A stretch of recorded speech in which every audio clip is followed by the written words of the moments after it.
កម្មវិធីកិច្ចសន្ទនាកម្ពុជានិងពិភពលោក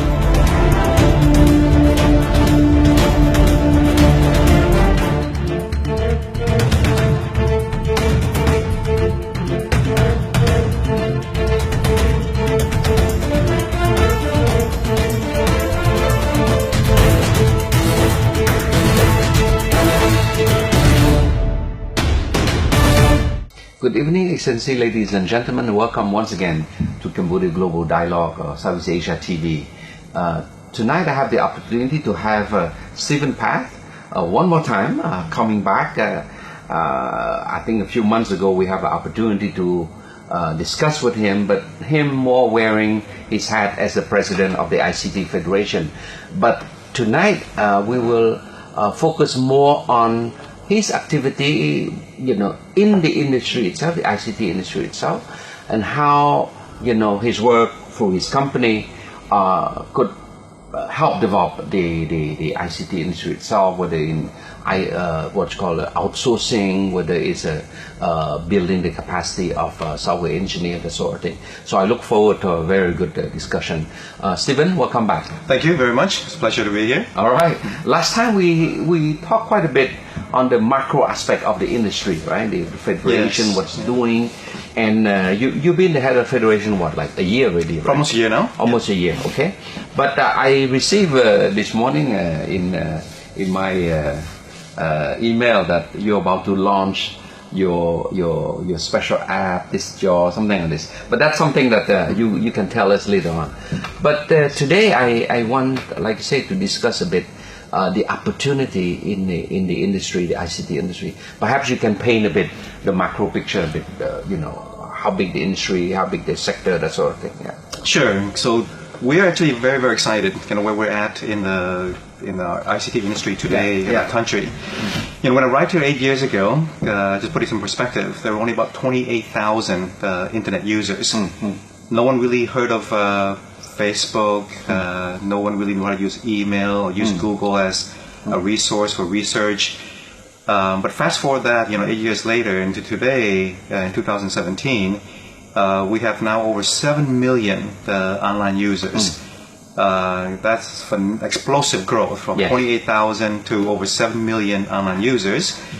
But predominantly that's been more credited to social media, Facebook and YouTube. And as we all know, we have a very young population, and so they're all very, very engaged in this. What this actually means is that this is it's showing that Cambodians are really very, progressive, and they're using the latest gadgets and even the smartphones and devices. They're getting their hands on the latest iPhone versions and others. So we know that the young population here is engaged in technology and the internet. Yeah. And this is very encouraging because it's very likely that many of them will then pursue an IT education, computer science, or even in management information systems, or even in animations, graphics designs. They play games. They want to get into the game designs. So this is all, again, very, very encouraging.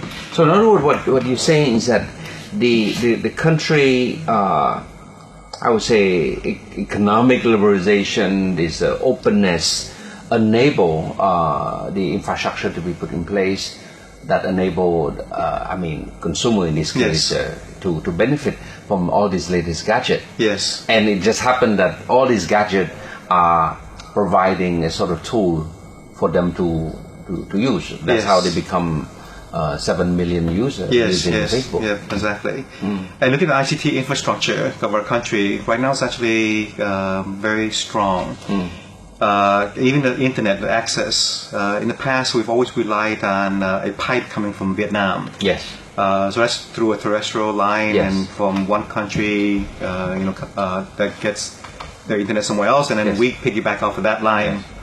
But for the first time, we have now have a submarine cable. Yes. Is that finished already? So that is finished and is going through the final testing before launch. It's expected to launch next month. Okay. That is coming from the sea. And that sea, the line is coming from Malaysia and from Thailand. Yeah. Now, for the very first time, that submarine cable or that line, the internet line, is going to be coming from the sea and landing right in our country, in Cambodia, for the very first time. So it means that we will have a faster capability. So what this means is, I think initially to the average consumer or enterprise might not see any difference in quality. Okay. Because it's like a comparison, like say a Ferrari. Like you have a Ferrari engine inside a body of a car that may be using wheels of a Ford or something. You know?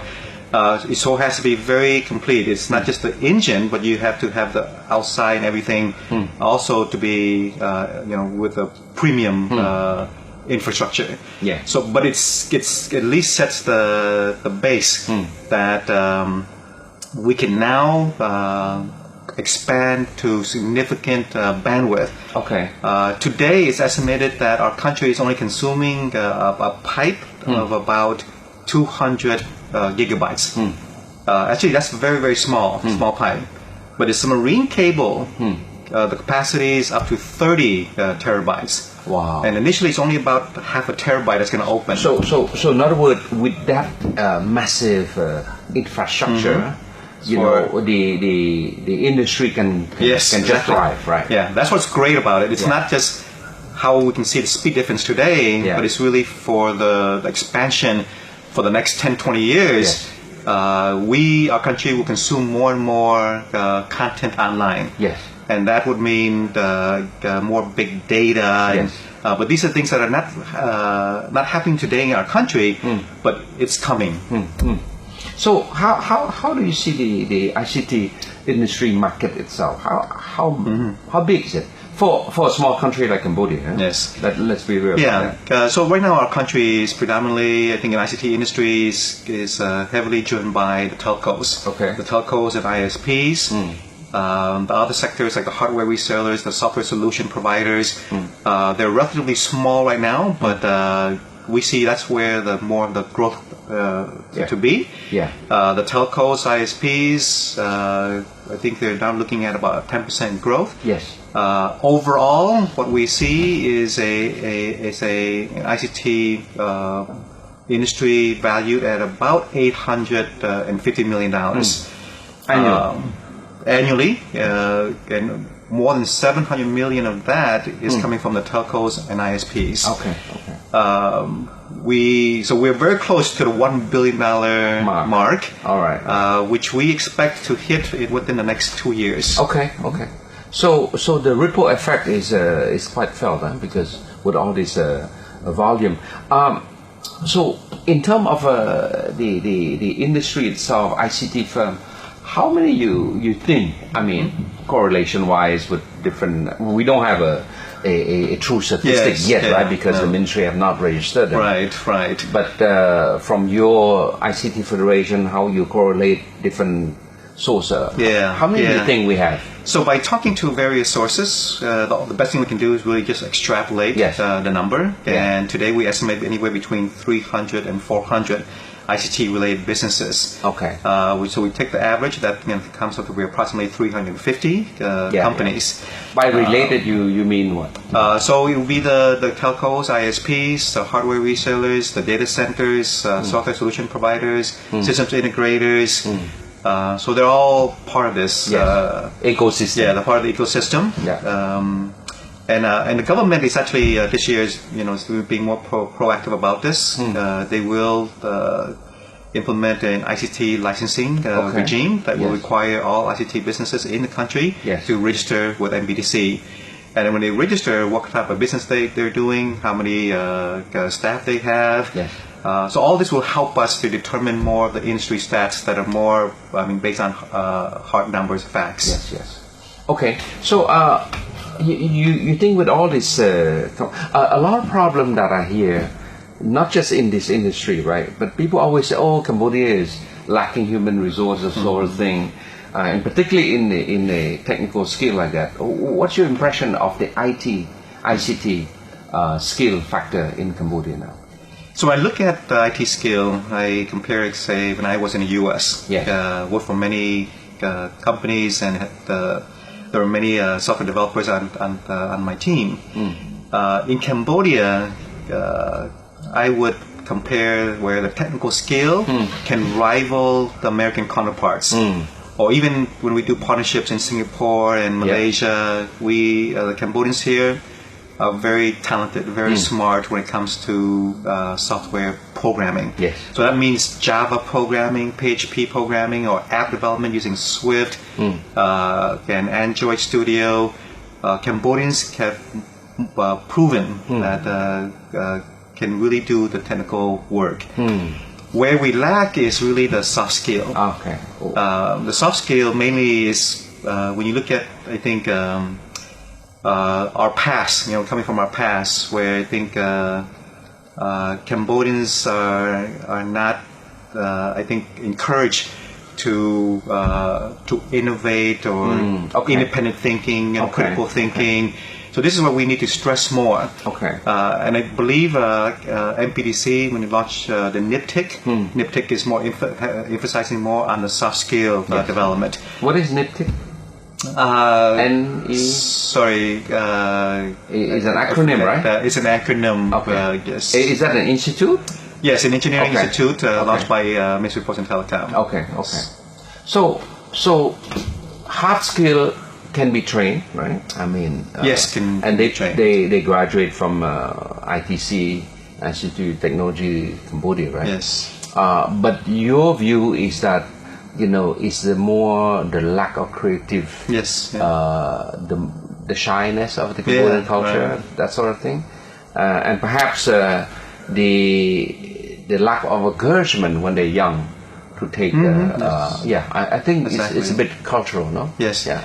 Yes, a bit cultural, but I believe that our RC Federation, and then working with the universities and even in elementary school, we need to tell the professors to encourage the kids that it'll be worthwhile for their career development if they have more focus on the soft skill development. Okay. So stressing that it's very important to have strong English communications, strong leadership, a team player, and overall is really your attitude.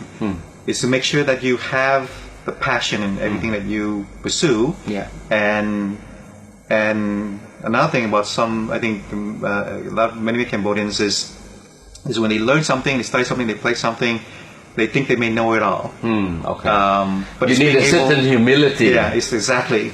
It's to be very humble, put the walls, bring the walls down, so that you open yourself up for an opportunity to really learn, take in as much knowledge as possible. Yes.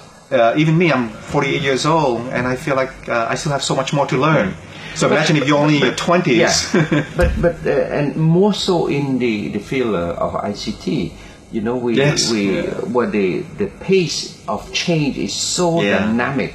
Now last year at the World Economic Forum, they have pushed this branding that we are now talking about, the fourth industrial revolution, which is all about the third was industrialization, right? The second industrial revolution is the industrialization. The third one was more about automation, that sort of thing, right? But now we're moving to the fourth industrial revolution, which is all about IT, data, robotics, that smart city, that sort of thing. So the fact that you graduated 10 years ago, if you're not up to date with the trend, you're obsolete. You agree with exactly? me? Yes. Yeah. Technology that you know today could be obsolete, tomorrow. So everyone, I think, in the technology field actually is aware of this, but some may resist to adapting to new technologies. But if you don't do that, you will fall, behind. Yeah. This kind of I think world that we live in is highly competitive when it comes to technology. Stephen, we're going to take a short break, and when we come back, I want to go straight into the actual specific activity of the industry, like outsourcing, for example, application, that sort of thing. Okay? Okay. Yeah.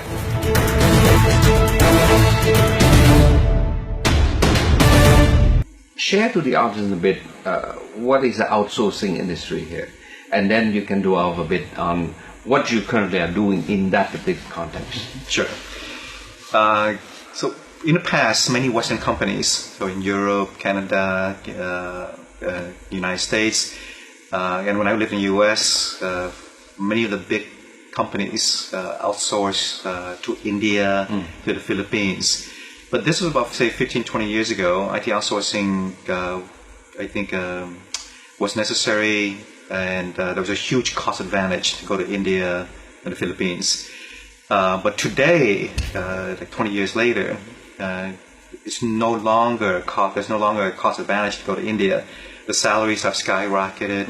Their own economies now, I think, with a lot of different big business technology companies in their own home. Yeah. So this presents an opportunity in Southeast Asia to essentially kind of be an alternative to India and the Philippines. So this is already happening in Southeast Asia. Yes. Silicon Valley in the U.S. has already invested in hundreds of technology startups in Southeast Asia, especially in Vietnam. Yeah. So we're in Cambodia, and we are, I think we have an opportunity, a golden opportunity to provide some of that demand, especially again in our, like say in Vietnam. The demand's been so high that we've heard even as like a year ago, the supply is now not enough to meet that kind of demand. So we will inevitably spill over to the neighboring countries. Do you think we have the absorptive capacity now to take some of the business? I do, but this is not something that can happen overnight. Yes. I think we have in the private sector a responsibility to work with academia, to work with students as early as possible, so that they are more prepared when they graduate, especially getting ready for the real world. The companies want to hire graduates and get them on the job, get them working, be productive as quickly as possible. They don't want to look at, they hire a fresh graduate and they got to think about training them, so time consuming, it's costly, it could take 6 months to 12 months. So we need to be more proactive. My own software development company and other software development companies, anybody else in the ICT industry will benefit from the universities having more qualified graduates. So you would have to work upstream with the university, with the institute, whereas say the ITC Institute or Royal University of Phnom Penh, for example, on developing a better curriculum. Yes, upstream, exactly. No? We're already engaged in talking to the Royal University of Phnom Penh and Northern University. RUP, they have 22,000 students. Many of the top IT graduates are now coming from RUP. Interesting. Not from ITC. No. Like for example, my company, 80% of our staff are from RUP. ITC is actually, when you talk about IT students, they only have about 300. So in RUP, you're looking in thousands. I see. Yes. So RUP, for example, you talk about the curriculum. Now, they admitted that they have not updated the curriculum since 1996. Wow. So that's quite extreme, and but no fault to their own, because they actually went knocking down on the private sector's doors, but no one were willing to help. Well, because at that time the private sector was not not really developed, exactly. So when we approached them, they were very excited. They were so happy, welcoming the news that we wanted to help them. Helping them meaning that it's not our intent to replace the existing professors, but help them with the updating the curriculum, Yes. And bringing our mentors, bringing our senior developers, tech leads who have been working on international projects to go there for a morning session to help guide the students, guiding them and inspiring them. Yes. Because I think, again, there was an alarming number that we heard from RUP where in year one, 50% of the students that pursue computer science and IT drop out of that major. Because that's quite significant. Because they feel that I feel that I think in the first year they thought they were going to go into computer programming, coding, but they were learning soft skills, the liberal arts classes, and then they may probably lose interest. But I think more so is that even if they take computer classes, it might only be emphasizing on programming. Yes. But the reality in IT is that it's not just about coding, programming, but you can pursue animations, graphics designs, system administration, business analysis, project management. There's so many different career tracks you can take with a computer science degree. So this is what we need to show to the students. And the horizon is much wider than just coding. Yes. We've also brought the management team RUP over to our office, give them a tour, and they can see the kind of work that we're doing. For example, we're working with one of the top e-commerce companies, eBay in the United States. And when the faculty, when they see all this, like, wow, they want to bring the kids to have this tour and really inspire them. Yes. And I would love to do that, give that tour to our company or other established ICT companies in the country to again to serve as a reality check. What's going on today, and to really inspire them, and for them all to also feel that when they for them to really focus in education, and then when they graduate, that there's a high-paying IT job awaiting them. So yes, okay, high-paid IT job waiting for them mean that they have to be adequate employer in that. You mentioned earlier there's about 350 company who are employing, but how many in the software app business? Like yours. So for software development, we estimate there's over 100 companies that are in software development. In Cambodia? Yes. Interesting. Yes. Interesting. So the volume is there to absorb the young graduate. Yes. So we estimate right now there's about 30,000 IT professionals, and we hope to see that doubling in the next 5 years. Wow, so it's quite a number. But do you see already some I would say tech fund coming to the country? Yes. Because ultimately it's all about funding, right? So as I said earlier in the program, I'm very, very excited about where the industry is at today. Okay. The telcos have really grown, and it's a huge business for them.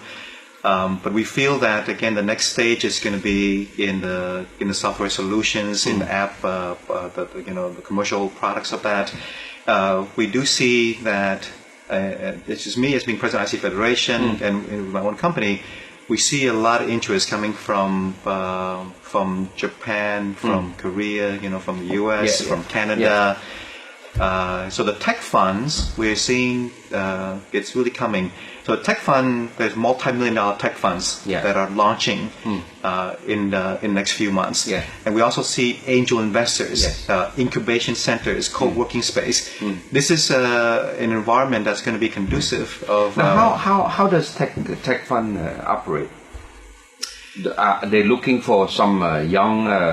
IT company yes, here? And so they can either to help an existing company to expand their operation, or a new startup. So someone with a great idea, and they have a CEO that can actually execute the vision with the right team, that they can bring in a tech fund to invest. But I do stress that I think with all these opportunities, all these ideas, all these great ideas, we will also require the right skill sets, the right people to really execute on this.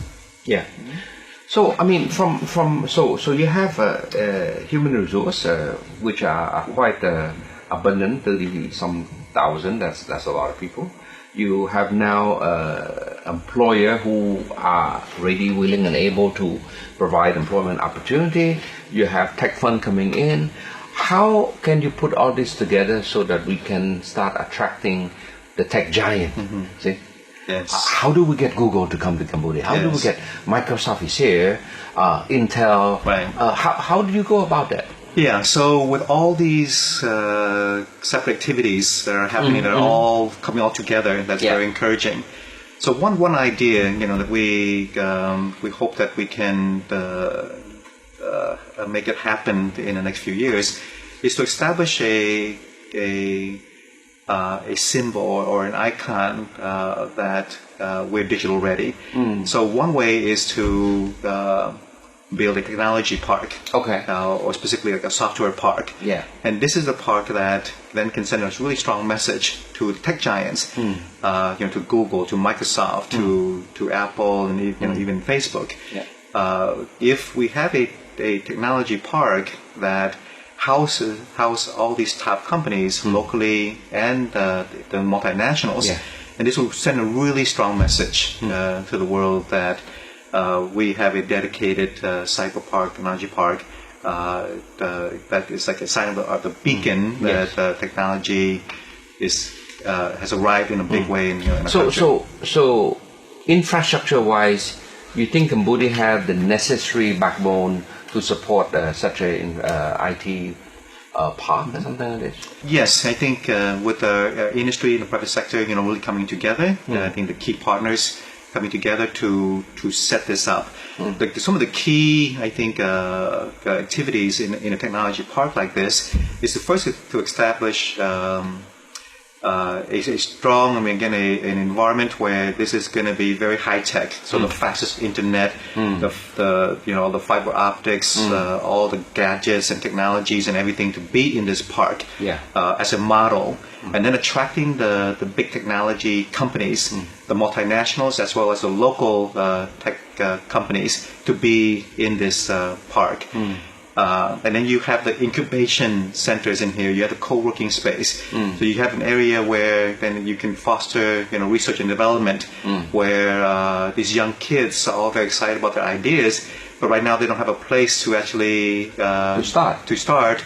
An environment where there's computers and mobile devices for them to program something and then test it on these devices. So a research center would come in to be very valuable. So this is something that the ICT Federation would have in mind as one of the outcome someday? Someday soon, I hope. Yes. So ICT Federation, and even with the universities, I think when you hear about, say, in Google, how did Google start from the beginning? It's as a research, right? At the university level at Stanford. And so I think in Cambodia, there should be universities where various companies are helping set up a research center. It's that research center is that it starts from like an academic project. Students that are researching every day on something that's very innovative or very advanced. So that's what we should really foster. And hopefully the ICT Federation, along with the universities and maybe with some big tech giants, can help create this. So I think at the end, the prospect of the ICT industry is quite good. You got a good framework in place. Regulation-wise, okay, right? I mean, you have a telecom law and in place, right? So the legislative framework is okay, right? Yes. We have a submarine cable. We have qualified IT graduate. So the prospect looks good. Yes, looks very good. Yeah, it's good. And in the future, what do you see Cambodia 10 years from now? Where would you want to see Cambodia 10 years from now? So where we see is Cambodia is our digital economy growing from 850 million to a multi-billion-dollar industry. Okay. And we hope to see, what we really hope to see is for us to move up the high value chain. Today we just use a lot of third-party, technology, third-party products and software solutions. But in the future, is for us to be able to innovate, create our own original content, original apps. So there's opportunity for big software development companies in the country to launch, like say, apps Yes. that are in Cambodia, but more as a pilot test market. Yes. And if we've proven that success, we should be able to launch in other markets in the region. But the key is, we have to be able to have that foresight, not be able to just launch in something that you can just dominate in Cambodia, because today there aren't too much competition. Yes. If you go into some sector, there's chances are you're the first mover, so you get the first mover advantage. But you have to be able to study your markets to be able to launch an app that not only can do well in Cambodia, but in Singapore, Malaysia, Indonesia as well. Stephen, we're going to take another break, and when we come back, we go to the subject of e-commerce, where we and how do we go to make sure that this sector will take off. Okay? Okay.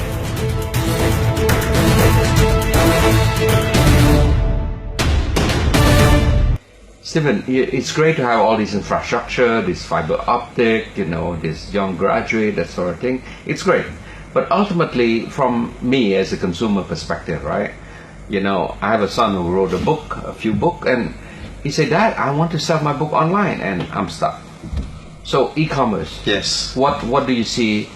Is Cambodia ready for the e-commerce? Yes. And if so, how can we really make this e-commerce, a tool of economic development? Yes. So many other countries, e-commerce has really taken off, but Cambodia, last several years, have been lagging and very slow to adopt e-commerce.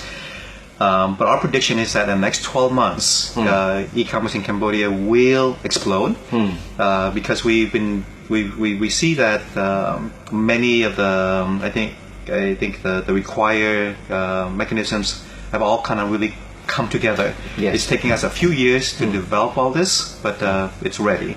For example, e-payment gateway. Of course, for e-commerce to happen, you not only know how to, you have to be able to sell products, but to be able to accept payment online instead of COD. Yeah. Today, I think in Cambodia, when we talk about e-commerce, there's some misconception, thinking that e-commerce is just anything that you see online on Facebook or on a website, and then you see something you like and you place a phone call, and then you make the order, and then the product is delivered to your house, and then you give cash. That's not true e-commerce. So that's more like an online catalog. Yeah. So the future of Cambodia is that we have to move to e-commerce, true e-commerce, where everything is conducted online and includes the e-payment. Yes. So the e-payment has really come together. So you got all the payment options, like Wing and e-money, and True Money, Smart Loy, and then the banks, and now NBC is forcing some the gateways, APIs, to be working in the industry. We also have been working, with banks individually. Yeah. So we can see that they're all coming together. Yeah. So we're not short of payment options now. So today, what we need to do is create consumer demand. So having to identify locally in Cambodia, what do Cambodians need? For example, buying tickets, bus tickets for to go to Siem Reap, to go to Sihanoukville. Now that's very convenient to be able to buy online instead of driving, going to the bus station and buying it. And others like going to watch movies. It's very convenient to buy movie tickets online instead of going there, and then tickets are all sold out. Sure. So this is kind of consumer demand that is happening today, but I believe right now it's actually in a very small scale. So in a much bigger scale that I believe in, and our company in particular we believe in, we've been in the research and development of this for the last couple of years, is in the F&B sector, the food and beverage sector. So we're right now finishing up the testing for our own product called This Jaw. This Jaw, where we're in partnership with some of the big chains like Domino's Pizza, Lotteria, Tulajur, KFC. These are restaurants that already signed on board to work with us in This Jaw, where simply you use the This Jaw app, you will order your food, and when you order your food, you can choose to do a takeout, or delivery, or to dine in. I'm hungry already. Or to dine in. So you and I, we want to go and we want to eat Domino's Pizza. So we can say at 12:30 we want to go there. Normally, if you arrive at Domino's, You have to line up. It takes a while. It Yeah. takes a while. It could take 20 minutes or so to get your pizza. But if you order through this job, that can all be pre-made. And so that when you arrive at 12:30, You sit down and you they just deliver. tell them that you ordered this and this job. Sit, and they'll bring everything that you ordered. Another big benefit. I mean, in order to educate and to attract the e-commerce adoption in Cambodia, is that first again you create a consumer demand like this ordering food. But what other incentives why would they order this and even try out e-commerce? Because they're so used to going in and making the order, even though they have to wait 20 minutes. But the other benefit is that all the restaurants that you can order from in this job, you get a 10% discount.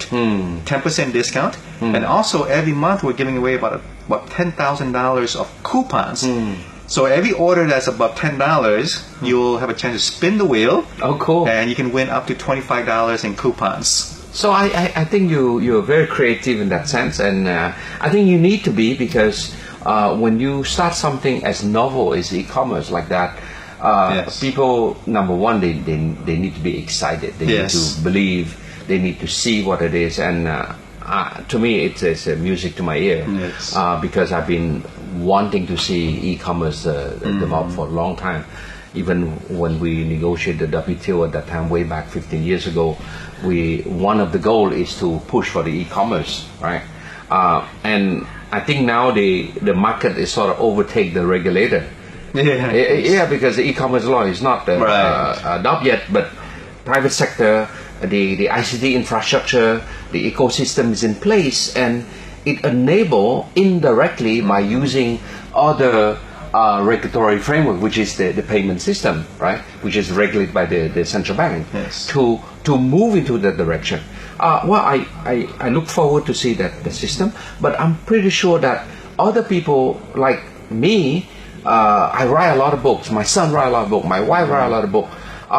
We also want to be able to sell.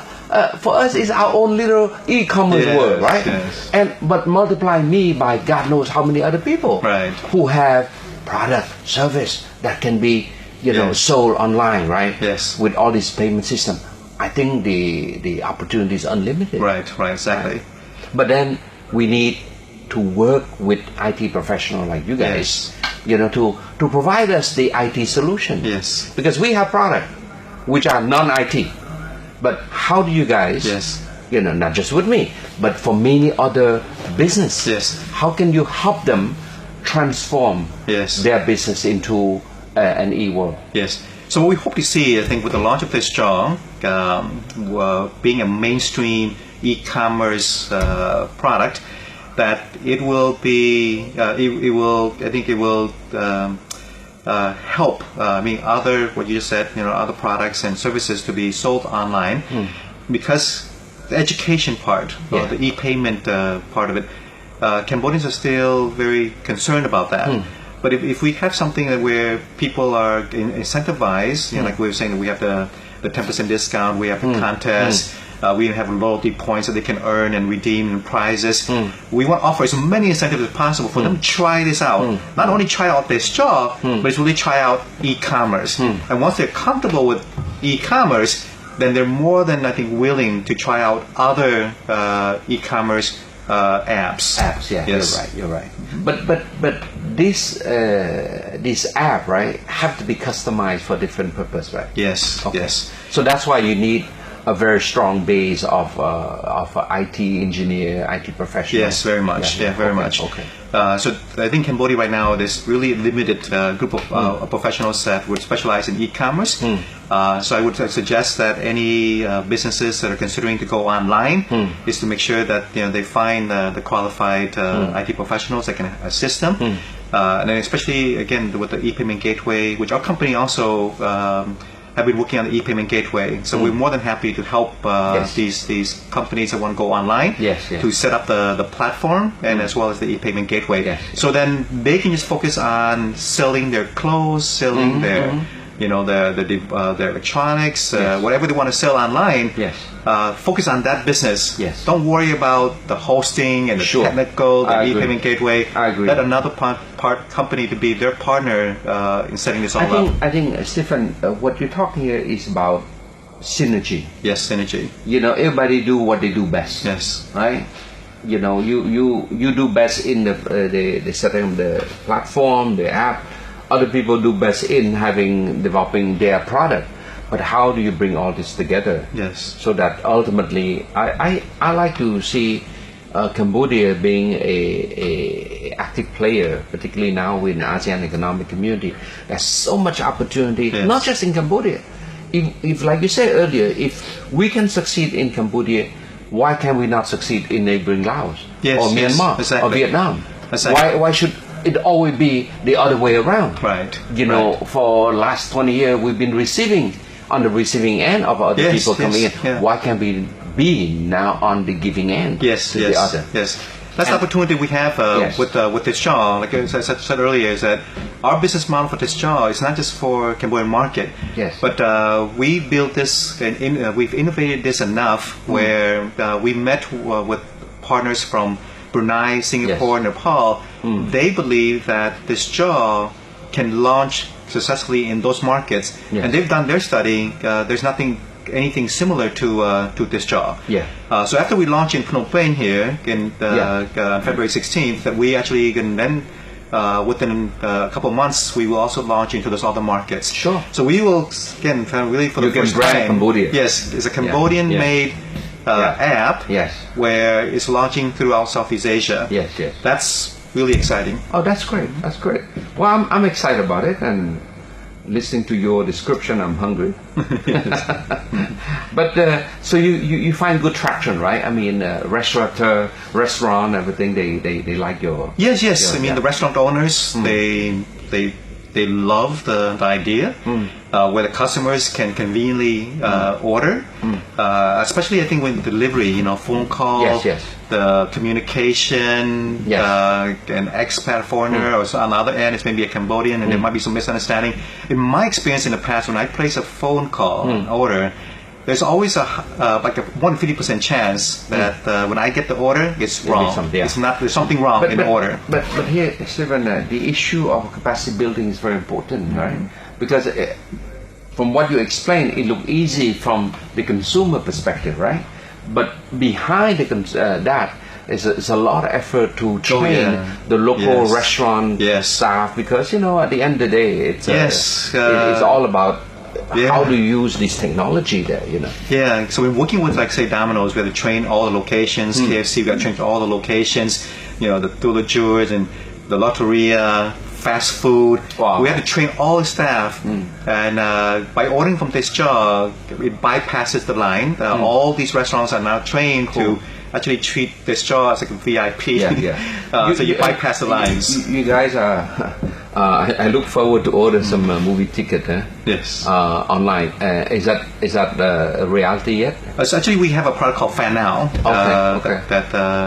It's been in beta, for over Good, a year, good. and that's where you can buy movie tickets online. Yes. Great, Stephen. I think exciting subject.